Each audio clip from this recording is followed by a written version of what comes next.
这天5点钟不到，哎呀，我天哪，就慢慢黑了。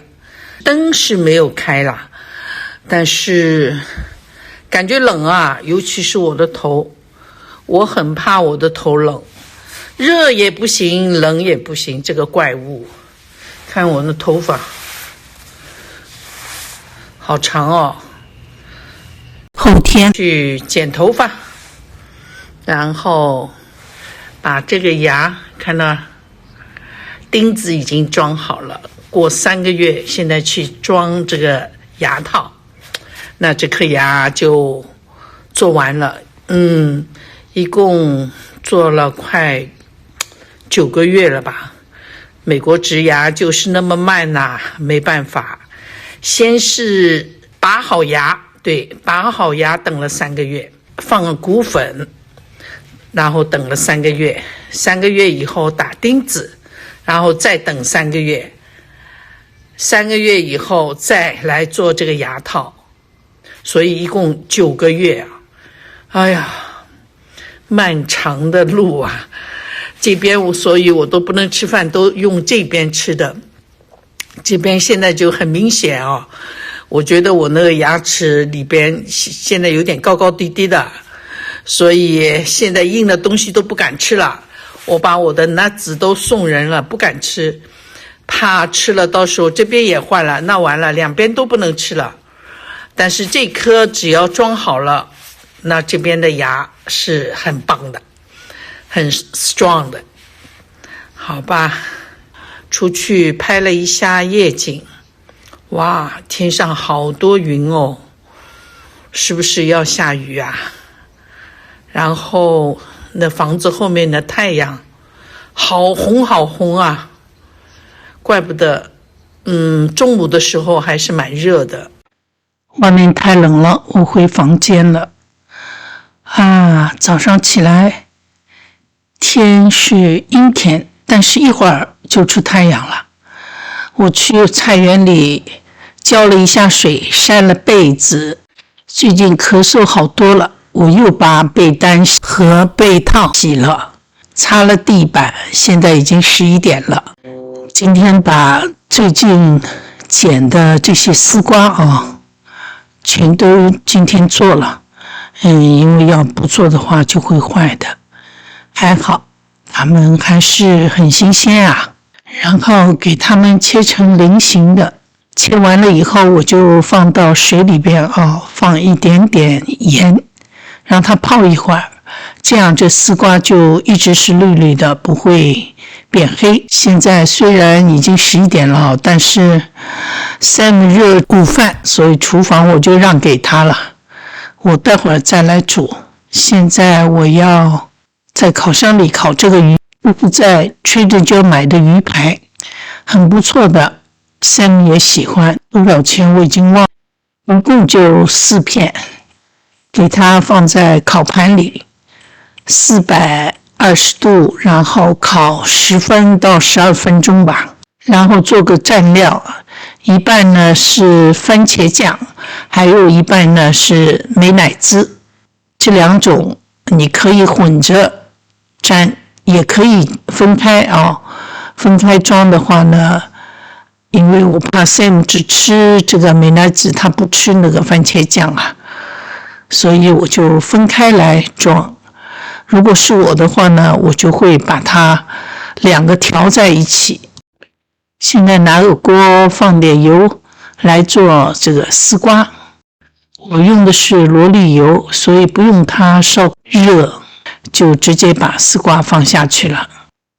记得放点盐，然后把这个油面泡放下去。今天就这2样东西煮在一起，本来还想说是放点毛豆，但是我想放太多到时候又吃不完，稍微给它翻一下就可以盖上盖，用蒸汽把它们煮熟。我一点水都没放，因为我知道丝瓜会出水的。果然它后来出了好多水，今天汤也不需要烧，就拿丝瓜来当汤喝吧。这么说，你是不是明天要去 Mitch Park 看牙？我说对。我说你要我给你准备什么菜吗？他说不要，我有的是菜。今天的鱼你给我留1块就可以了。我说这没问题。好了，差不多了。我本来还想放点榨菜啊，我怕太咸。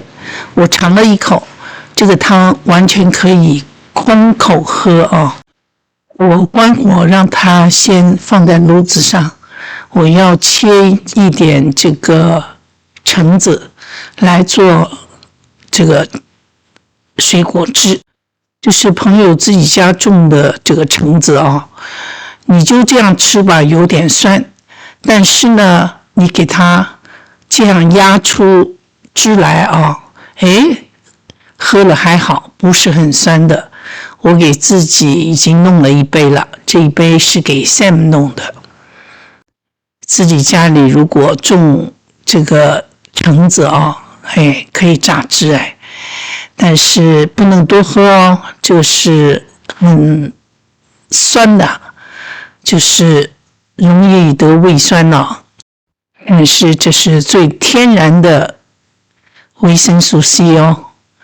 我喝呢，我会倒一点出来，然后放好多水，最起码掺5倍的水，这样呢又喝了水，然后又不会胃酸。现在看来，我的胃酸是造成我咳嗽最严重的一个问题。那玻璃杯的是 Sam 的，他一顿就把这1杯全都喝了，那1大杯是我的，我把它分成3份，这样就可以稀释了来吃。但我只是白天喝，晚上我绝对不喝的。好了，现在把丝瓜装盆，准备开饭了。我已经想好了，今天中午我会吃一点米饭，但是晚上我就喝这1碗丝瓜汤，别的什么都不吃。我拿出了我们家最大的这个碗，这个碗也是喝汤面的碗哦。正好倒了1碗，然后我把里面的汤汁盛出来，放在了我的冷饭里，然后再在微波炉里转了2分钟，把没有吃完的大头菜炒毛豆，还有一点点蛋在里面。有网友说你那个大头菜哪里买的？这不是买的，是朋友送我的啊，我也不知道他哪里来的。昨天还有点生菜，还有点苦瓜没吃完，再有老3篇，因为今天等于吃的饭是泡饭呐，我是用丝瓜汤来泡的饭。那红薯是 Sam 要吃的，我们开饭。Sam 看到那个鱼片，他说给我尝一口，结果他一尝就跟我说留2片给他。我说本来就是留给你吃的呀。他说这个鱼太好吃了，我明天你吃的时候不要再去空气炸锅具里炸，因为炸了会很干啊。我说你直接就放在微波炉里，就1分钟就够了。他说知道了。我说你不要蘸那个蘸酱，他说我不要。朋友啊，很关心我这个咳嗽啊。我跟我朋友说，我吃了这个胃酸倒流啊，好像这个咳嗽好多嘞。他就觉得很奇怪，难道这个咳嗽就是胃酸倒流引起的吗？然后他就上网做了好多 research， 这才是好朋友。他为我着急，心疼我，因为他看到我几次咳嗽，他简直就是觉得我怎么这个身体可以 handle 这么厉害的咳嗽，因为我有的时候咳会呕吐，然后一咳鼻子就塞住了。后来他上网查了，结果他查出来这么一条信息，他说胃酸倒流啊可能会引起鼻炎，因为胃酸逆流会刺激鼻腔黏膜，导致发炎肿胀。此外，这2者之间可能存在的恶性循环。慢性鼻炎患者也更容易出现胃酸倒流的症状。胃酸倒流如何引起鼻炎？刺激黏膜，胃酸逆流时会刺激到鼻咽部和鼻腔黏膜，造成黏膜肿胀，引发鼻窦炎等鼻部症状。怪不得我记得我2003年第一次去看五官科的那个医生哦，那医生是一个很年轻的医生，Sam 就是这个狗眼弟啊，他觉得这个那么年轻的医生，他能看好我的病啊，所以就给我换了医生。其实这个医生第一次看我就跟我说，你这个咳嗽好像是胃酸引起的，而且他还给我配了胃酸药。我呢吃了2-3天，我觉得没用，所以呢我就跟 Sam 说，我怎么吃了还是咳嗽啊？其实胃酸倒流不是说你吃1天2天的药就可以停止这个倒流的。我这里要说了，我呢是看了网上说168一天吃2顿，其实1天吃2顿就引起了我的胃酸倒流，因为我16个小时不吃啊，这16个小时的胃酸就一直积在我的胃里边。其实这个168现在很少有人在提这个168了，为什么？因为发生很多问题，有的人就变成胃穿孔，因为不吃东西嘛，胃酸很多嘛，所以昨天还前天有一个网友还提醒我说，你晚上不要吃东西，你这个实行168。其实2023年我去看这个咳嗽的时候，我已经有168的这个运作已经2年了。这168我运作2年，这里边是没有发过痛风，对我的痛风倒是好了，但是引起了另外一个病，就是胃酸倒流。我现在知道了，如果我饿了，我必须得吃，但是不要吃多，就是让它不要产生胃酸，这样就不伤我的身体，就不会咳嗽，也不会引起鼻炎。另外一个他又说加重症状，他说尤其在白天当身体平躺时，胃酸更容易刺激鼻腔，使鼻塞等症状加重，恶性循环。胃酸倒流与慢性鼻炎可能互相影响，形成一种恶性循环。另外他也给我查了说不吃早饭可能会增加胃酸倒流的风险，因为长期空腹会导致胃酸没有食物来中和，胃部空转，使可能会有部分胃酸逆流。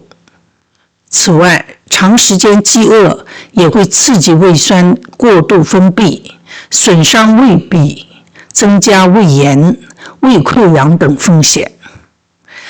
另外他还说不吃早饭有胃酸倒流的关系，胃酸无处中和，胃会分泌胃酸来消化食物，若不吃早饭，胃部长时间空腹，过多的胃酸就无法被中和，可能刺激胃壁，造成伤害，并可能逆流至食道。胃部长时间空转，晚餐后胃部需要约6小时才能排空，如果不吃早餐，胃部会长时间处于饥饿状态，胃酸会持续。所以如果你也跟我一样做168的话呢，我要看看你的胃怎么样，你的胃扛得住还是扛不住。看来我已经有4年的168我是从今年的9月份开始我就停止了168，因为我发现这个胃酸倒流很厉害。我也知道这个道理胃里边没有食物，那胃酸就会慢慢越存越多，但是我没想到这个胃酸会倒流，然后影响我的声带，影响我的扁桃腺，最后影响到我的鼻炎，变成鼻窦炎。这个一连串的事情啊，都是减肥搞出来的。